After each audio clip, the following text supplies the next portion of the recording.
నమస్కారం city news తెలుగుకి స్వాగతం. ఈనాటి వార్తా విశేషాలు. రాజధాని కోసం అమరావతిలో భూమి ఇచ్చిన ఏ ఒక్క రైతుకు అన్యాయం జరగనీయమని ఆంధ్రప్రదేశ్ ముఖ్యమంత్రి నారా చంద్రబాబు నాయుడు స్పష్టం చేశారు. రాజధాని కోసం 53,748 ఎకరాల భూమి అందుబాటులో ఉందని వివరించారు. 8,278 ఎకరాల భూమిని మానిటైజేషన్ కోసం ఉంచామని స్పష్టం చేశారు. అమరావతి రాజధాని భూములపై బుధవారం నాడు ఆయన శ్వేతపత్రం విడుదల చేశారు. గత ముఖ్యమంత్రి జగన్ ప్రజలను మోసం చేశారని సీఎం చంద్రబాబు తెలిపారు. రాజధాని మధ్యన ఉండాలి అన్నారు. అమరావతిలో ఇల్లు కట్టి అందరినీ నమ్మించాడు. సింగపూర్ క్యాపిటల్ రీజియన్ కాన్సెప్ట్ తర్వాత capital city seed capital master plan ఇచ్చారు. 9 నగరాలతో రాజధాని నిర్మాణం ఉండాలని భావించాం. ప్రపంచంలో బెస్ట్ లివబుల్ సిటీగా అమరావతిని చేర్చాలని అనుకున్నాం. బ్రిటన్ కు చెందిన నార్మన్ పాస్టర్ సంస్థ డిజైన్ ఇచ్చింది. టోటల్ ప్రాజెక్టు కాస్టు 51,687 కోట్లు. 2019లో వైసీపీ అధికారంలోకి రావడంతో పరిస్థితులు మారిపోయాయి. అప్పటి సీఎం జగన్ వెంటనే ప్రజావేదికను కూల్చివేశాడు. అటు నుంచి 3 రాజధానులు అన్నాడు. జీసీజీ రిపోర్టు జిఎన్ రావు కమిటీ పేరుతో విన్యాసాలు చేశాడు అని సీఎం చంద్రబాబు విరుచుకుపడ్డారు.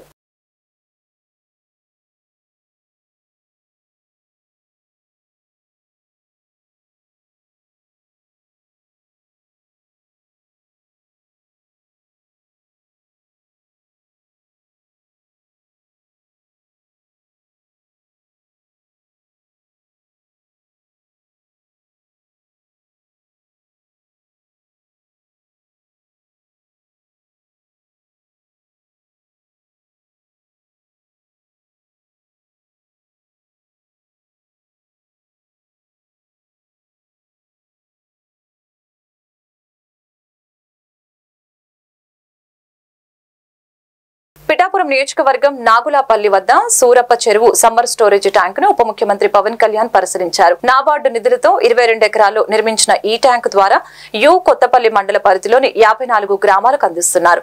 బుధవారం ఉప్పాడ తీర ప్రాంత సందర్శకులకు వెళ్తూ మార్గ మధ్యలో సూరప్ప చెరువును పరిశీలించారు. సమ్మర్ స్టోరేజ్ ట్యాంకు తాగునీటిని శుభ్రపరిచే విధానం ల్యాబులు పరిశీలించి అధికారుల్ని అడిగి వివరాలు తెలుసుకున్నారు. Kakinada collector Shanmohan Sagili, MP Uday Srinivasu, Pithapuram Janasena incharge Marreddy Srinivasu తదితరులు పవన్ కళ్యాణ్ తో ఉన్నారు.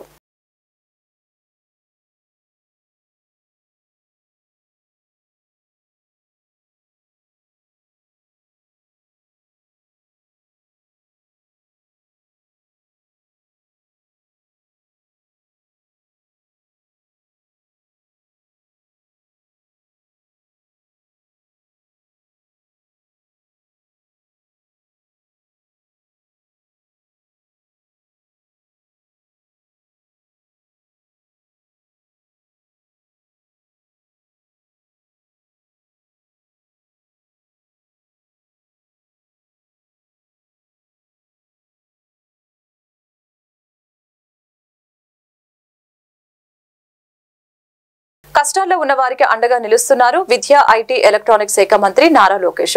మంగళగిరితో పాటు రాష్ట్ర వ్యాప్తంగా వివిధ జిల్లాల నుంచి ప్రజలు ప్రజా దర్బారుకు తరలివచ్చి తమ సమస్యల్ని విన్నవిస్తున్నారు. ఉదయం నుంచే ఉండవల్లి నివాసం వద్ద వృద్ధులు, మహిళలు, దివ్యాంగులు, యువత, ఉద్యోగులు, వివిధ సంఘాల ప్రతినిధులు బారులు తీరుతున్నారు. నేరుగా యువనేతను కలిసి తమ కష్టాలను ఏకరువు పెడుతున్నారు. ప్రతి ఒక్కరి వద్ద విజ్ఞాపన పత్రాలు స్వీకరించి ఆయా సమస్యల పరిష్కారం కోసం కృషి చేస్తానని మంత్రి వారికి భరోసా ఇచ్చారు. ఆయా సమస్యల్ని విభాగాల వారీగా విభజించి సంబంధిత శాఖలకు పంపాలని సిబ్బందికి ఆదేశాలు జారీ చేశారు. దివ్యాంగులకు గత టీడీపీ ప్రభుత్వంలో మంజూరు చేసిన టిట్కో ఇళ్ల రుణాన్ని మాఫీ చేసి ఆదుకోవాలని గుంటూరుకు చెందిన ఆసియా సాధన దివ్యాంగుల సంక్షేమ సంఘం ప్రతినిధులు నారా లోకేష్ ను కలిసి విజ్ఞప్తి చేశారు. రామకృష్ణ ఎస్పీ రంగారావు సేవా సమితి జనసేన పార్టీ నగర కార్యదర్శి ఆధ్వర్యంలో ఎస్పీ రంగారావు 106వ జయంతి వేడుకలు గుంటూరు నగరంలోని నెహ్రూ నగర్ నందు ఘనంగా నిర్వహించారు. ముఖ్య అతిథిగా గుంటూరు తూర్పు నియోజకవర్గ శాసనసభ్యులు మహమ్మద్ నజీర్ ముఖ్య అతిథిగా విచ్చేసి ఎస్పీ రంగారావు విగ్రహానికి పూలమాలలు వేసి ఎస్పీ రంగారావుకు జయంతి వేడుకలు నిర్వహించారు. ఈ సందర్భంగా ఎమ్మెల్యే నజీర్ మీడియాతో మాట్లాడారు. ఎస్పీ రంగారావు ప్రముఖ సినీ నటుడు, దర్శకుడిగా, రచయితగా కృష్ణా జిల్లా నూజివీడులో జన్మించారని తెలిపారు. తన చదువును చెన్నైలో కొంతకాలం చదువుకుంటూ ఆ తర్వాత ఏలూరు, విశాఖపట్నం ప్రముఖ నగరాల్లో పెద్ద చదువులు చదువుకొని ఆయన సినిమా రంగంలోకి వచ్చారని అన్నారు. సినిమా రంగంలో ఉంటూ గొప్ప అవార్డుల్ని అందుకున్న వ్యక్తి ఎస్పీ రంగారావు అని తెలిపారు.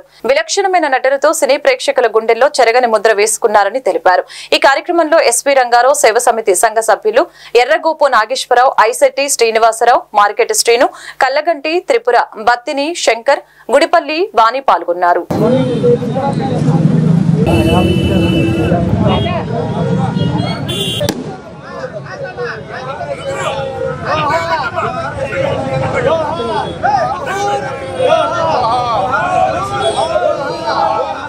जोहार एसवी रंगाराव गारू, जोहार एसवी रंगाराव गारू, जोहार एसवी रंगाराव गारू।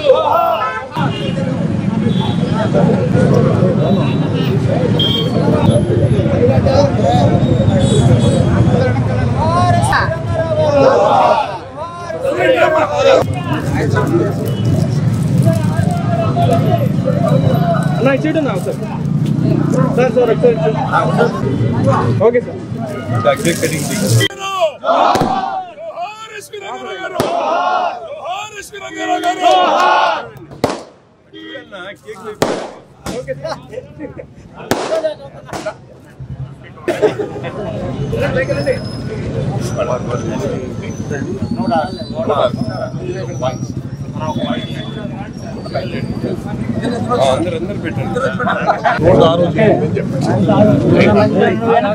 గర్వించదగ్గ కళాకారుడు శ్రీ ఎస్వి రంగారావు గారి 106వ జయంతిని పురస్కరించుకొని ఈరోజు పెద్ద ఎత్తున ఆయన అభిమానులు కళారంగానికి సంబంధించినటువంటి ప్రముఖులందరూ కూడా ఆయన జయంతిని ఎంతో ఘనంగా గుంటూరు తూర్పు నియోజకవర్గంలో జరుపుకోవడం జరుగుతూ ఉంది. చేసినటువంటి ప్రతి ఒక్క నటనలో కూడా తననైనటువంటి ముద్ర వేసుకొని ఎస్వి రంగారావు గారి ముందు, ఎస్వి రంగారావు గారి తర్వాత అన్నటువంటి కళా పోషణ కలిగినటువంటి వ్యక్తి ఎస్వి రంగారావు గారు. అటువంటి వ్యక్తి మన తెలుగువాడిగా ఉండడం మనందరికీ కూడా ఎంతో గర్వకారణం. ప్రతి ఒక్కరూ కూడా ఎస్వి రంగారావు గారి స్ఫూర్తితో నటన రంగంలోనే కాకుండా ఆయన సమాజ సేవలో కూడా ఆయన ప్రముఖమైనటువంటి పాత్ర పోషించినటువంటి పరిస్థితులున్నాయి. ఆయనకి విశ్వ నట చక్రవర్తి బిరుదుతో గౌరవించుకోవడం ప్రతి ఒక్కరు కూడా రాబోయేటువంటి రోజుల్లో ఎస్వి రంగారావు గారి స్ఫూర్తితో ప్రతి ఒక్కరు కూడా నట సార్వభౌముడు శ్రీ ఎస్వి రంగారావు గారి 106వ జయంతిని పురస్కరించుకొని నెహ్రూ నగర్లో ఉన్నటువంటి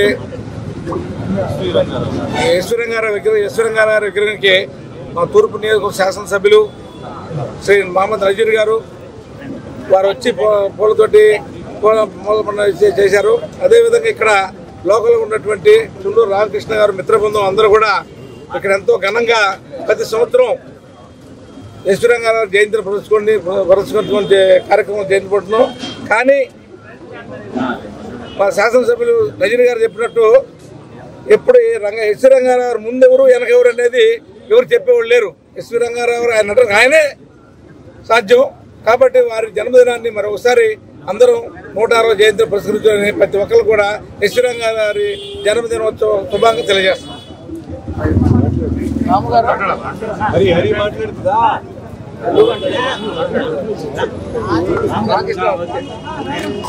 గుంటూరులోని ఎం కన్వెన్షన్ నందు మైనార్టీ హక్కుల పరిరక్షణ సమితి ఆత్మీయ సమ్మేళనం హోప్ విన్ హాస్పిటల్స్ వారి ఆధ్వర్యంలో నిర్వహించారు. ఈ కార్యక్రమంలో తూర్పు శాసనసభ్యులు మహమ్మద్ నసీర్, మైనార్టీ హక్కుల పరిరక్షణ సమితి వ్యవస్థాపకులు Mohammed Farooq Shubli, hope win chairman Shama Sultana, vice chairman doctor Naziruddin, పలువురు ప్రముఖులు పాల్గొన్నారు.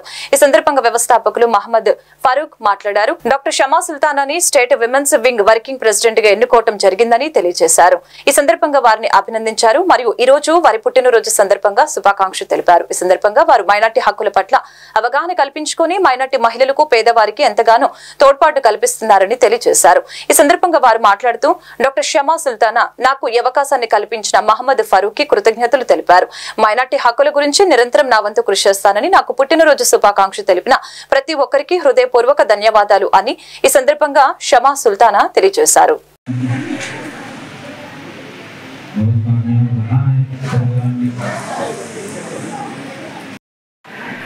ముస్లిం సమాజానికి ఒక ఆసరాగా ఉంటూ గత కొంతకాలంగా రాష్ట్ర వ్యాప్తంగా ముస్లిం సమాజంలో ఉన్నటువంటి సమస్యల మీద, వారి కష్టాల మీద నిత్యం వారికి అందుబాటులో ఉంటూ వారికి అన్ని విధాలుగా చేదోడు వాదోడు ఉన్నటువంటి MHPS ఆర్గనైజేషన్ ముస్లిం హక్కుల పోరాట సమితి రాష్ట్ర అధ్యక్షులు ఫారూక్ షిబ్లీ గారికి, అలాగే ఈరోజు వర్కింగ్ ప్రెసిడెంట్గా బాధ్యతలు చేపడుతున్నటువంటి సోదరిమణి షబా సుల్తానా గారికి హృదయపూర్వకమైనటువంటి ధన్యవాదాలు తెలుపుతూ, నిత్యం ఈరోజు ముస్లిం సమాజం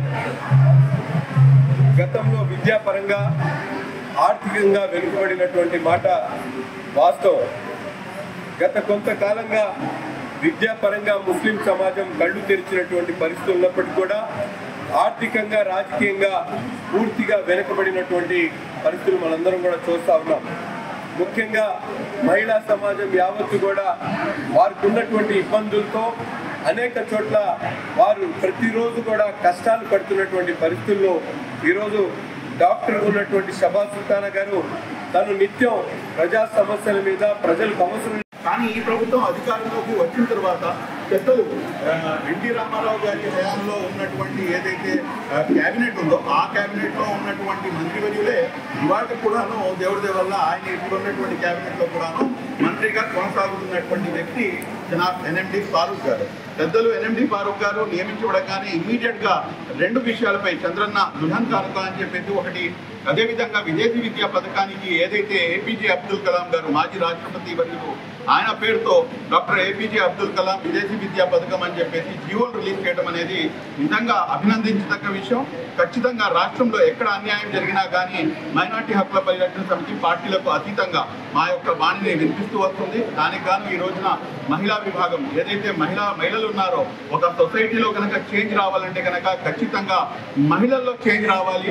ఏదైతే ఈ ఎన్నికలు జరిగినాయో బీజేపీతో కలిసి ఉన్నా కూడా కానీ ముస్లింలు పూర్తిగా ఆల్మోస్ట్ 70 to 75% ఈ రోజున ఎన్డీఏ కూటమి ప్రభుత్వానికి మద్దతు పలికారంటే దానికి గల కారణం ఏకైక వ్యక్తి, ఆ వ్యక్తి పేరే మా ప్రియతమైనటువంటి ముఖ్యమంత్రి వర్యులు గౌరవనీయులు శ్రీ నారా చంద్రబాబు నాయుడు గారు అని చెప్పడంలో ఏమాత్రం అతిశయోక్తి లేదు. ఏదైతే ఈ నమ్మకం ఉందో ఈ నమ్మకాన్ని వమ్ము చేయకుండా ఖచ్చితంగా రానున్న రోజుల్లో ముస్లిం మైనార్టీలకు ఇచ్చినటువంటి ప్రతి హామీని కూడాను నారా చంద్రబాబు నాయుడు గారు నేను doctor Shama Sultana, chairman open hospitals.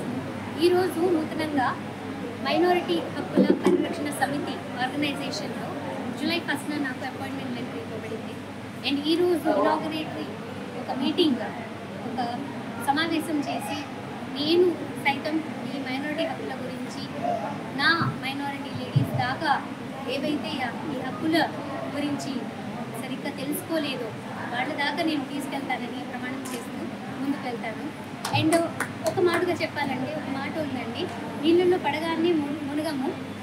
For suppose మాకు ఈత చేయడం రాకపోతే మునుగుతాం. అలాగే ఎప్పుడైతే మైనారిటీస్కి ఒక ఏవైతే ప్రాబ్లమ్స్ వస్తున్నాయో వాళ్ళ మీద అత్యాచారాలు అవుతున్నాయో ఎందుకు అవుతున్నాయి, ముందుకు వెళ్ళి వాళ్ళ గురించి వాళ్ళు ఆ హక్కుల గురించి తెలియదు, ఆ ప్రాబ్లమ్స్ నుంచి బయటపడడం తెలియదు, ఎలా ఫేస్ చేయడం తెలియదు. అందుకని అవి తెలుసుకుంటే మేము దాదాపుగా ఆ ప్రాబ్లమ్స్ నుంచి బయటపడగలము, ముందుకు వెళ్ళి ఏమైనా సాధికారత చేసుకోగలమని చెప్పాలని, అది నేను ఒక లీడర్షిప్లో ఉండి నేర్చుకొని వాళ్ళ దాకా తీసుకెళ్లాలని ఈ అడుగు చేశానండి. నేను ఒక డాక్టర్గా ఒక హెల్త్ పరంగా నేను ఒక పేషెంట్కి ట్రీట్మెంట్ ఇవ్వగలుగుతున్నాను ఒక మైనారిటీ మహిళకి. కానీ తన ఏవైతే ప్రాబ్లమ్స్ ఫేస్ చేస్తుందో నేనేం చేయలేకపోతున్నాను అనే బాధలో నాకు ఈ మైనారిటీ హక్కుల పరిరక్షణ సమితి ఒక ఆశాదీపంగా కనిపించింది. అందుకని ముందుకెళ్ళి కంపల్సరీగా పారిశుద్ధ్య సార్ లీడర్షిప్లో నేను కూడా నేర్చుకొని నా మహిళల్ని ముందుకు తీసుకెళ్లాలని ఆశిస్తున్నాను. దాంట్లో మీరందరూ సహకరిస్తారని ఆలోచిస్తున్నాను. Thank you so much. నాకు ఈ పోస్ట్ ఇచ్చినందుకు స్టేట్ ఉమెన్స్ వింగ్ వర్కింగ్ ప్రెసిడెంట్ల పోస్ట్ ఇచ్చినందుకు చాలా చాలా థ్యాంక్స్.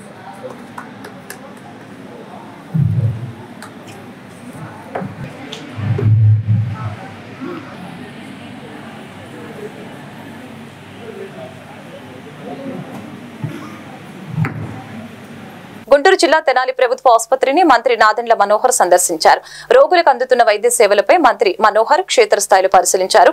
తెనాలి నుంచి గుంటూరు జిల్లా ప్రభుత్వ ఆసుపత్రికి రోగుల్ని తరలించే పరిస్థితి ఇకపై ఉండకూడదని తెలిపారు. కొన్ని సివియర్ కేసులు గుంటూరు జిల్లా ప్రభుత్వ ఆసుపత్రికి తరలించడాన్ని తగ్గించాలి. దానికి కావాల్సిన అవసరమైన సాంకేతిక పరికరాలపై దృష్టి సారించాలి. ఏం కావాలో నా దృష్టికి తీసుకుని రావాలని ఆసుపత్రి సిబ్బందిని సూచించారు మంత్రి నాదెండ్ల మనోహర్.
గతంలో మంగళగిరిలోని తెలుగుదేశం పార్టీ రాష్ట్ర కార్యాలయంపై దాడి కేసులో ముద్దాయిలుగా ఉన్న 5 వైసీపీ కార్యకర్తల్ని అదుపులోకి తీసుకుని మంగళగిరి రూరల్ పోలీస్ స్టేషన్ కి తరలించారు.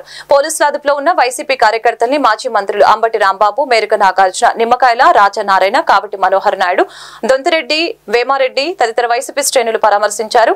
వైసీపీ కార్యకర్తల అరెస్టుకు సంబంధించిన వివరాలు మంగళగిరి రూరల్ సీఐ శ్రీనివాసరావును అడిగి తెలుసుకున్నారు.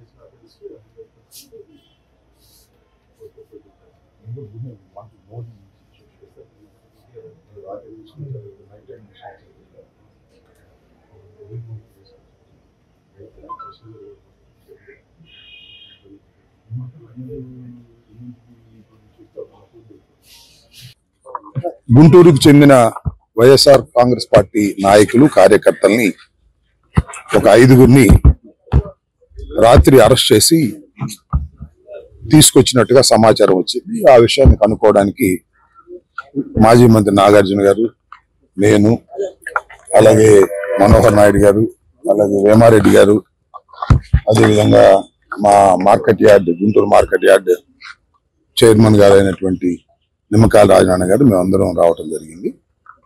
వారు చెప్పింది ఏంటంటే సమాచారం ఇవాళ సాయంత్రం they will produce before the court that 5గురిని అరెస్ట్ చేశామని, 5గురిని సాయంత్రం 5 గంటలు 6 గంటల ప్రాంతంలో కన్సర్న్ కోర్టులో ప్రొడ్యూస్ చేస్తామని చెప్పారు. వీరందరినీ దేనికి అరెస్ట్ చేశారని మేము ఎంక్వైరీ చేస్తే ఎన్టీఆర్ ఆఫీస్ అది ఉంది కదా మంగళగిరిలో, పార్టీ ఆఫీస్ మీద పూర్వం జరిగిన దాడిలో వీరందరూ ముద్దాయిలుగా ఉన్నారు, అందుకు అరెస్ట్ చేసి కోర్టులో ప్రొడ్యూస్ చేస్తున్నామని చెప్పారు. Okay, we will also fight. ఎవరు చెప్పారు? లేదా అలాంటిది ఏమి ఇల్ ట్రీట్మెంట్ చేయలేదని వాళ్ళు చెప్పారు. ఎనీహౌ కోర్టులో ప్రొడ్యూస్ చేసినప్పుడు తెలుస్తుంది కదా. I don't think so, ill treatment ఏమి జరగలేదు అని చెప్పారు. మేము నమ్ముతున్నాం. ఎనీహౌ సాయంత్రం కోర్టులో ప్రొడ్యూస్ చేస్తారు కదా, తెలుస్తుంది. I don't think so. ఈ వార్తలు ఇంతటితో సమాప్తం. మరొక బులెటిన్ మళ్ళీ కలుద్దాం. నమస్కారం.